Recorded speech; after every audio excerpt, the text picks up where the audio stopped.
Silvester Brumec, rojen leta 1968, se je s košarko začel ukvarjati relativno pozno, a je pri tem športu hitro napredoval. Po le 2 letih treniranja je postal član članske ekipe košarkarskega kluba Zlatorog. Zaradi številnih poškodb, ki so ovirale njegovo aktivno igranje, se je posvetil trenerski karieri. Neprekinjeno od leta 1999 je bil trener v košarkarskem klubu Zlatorog Laško in sodeloval s številnimi mladimi košarkarji, med drugim s Klemnom Prepeličem, Miho Lapornikom in Žigo Dimcem. Njegovo delo je prineslo uspehe na državni ravni v različnih kategorijah.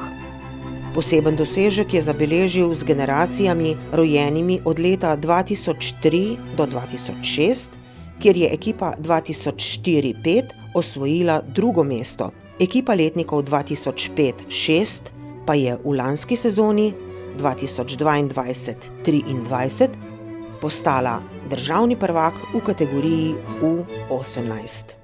Silvester Brumec svojo vlogo trenerja opravlja odgovorno, saj ne gradi samo športne poti, pač pa tudi osebnosti mladih košarkarjev.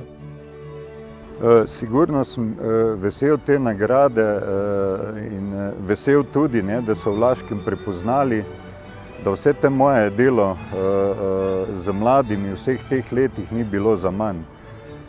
Verjamem tudi, da nagrada ni prišla samo zato, zaradi ekipnih uspehov in uspehov nekaterih posameznikov, ki so v vseh teh letih bili v raznih reprezentancah, ampak tudi zaradi tega, ker so vsi ti fantje na treningih pridobili tudi gibalne in delovne navade in ogromno poznanstev, kar jim sigurno ogromno pomaga tudi v kasnejšem življenju.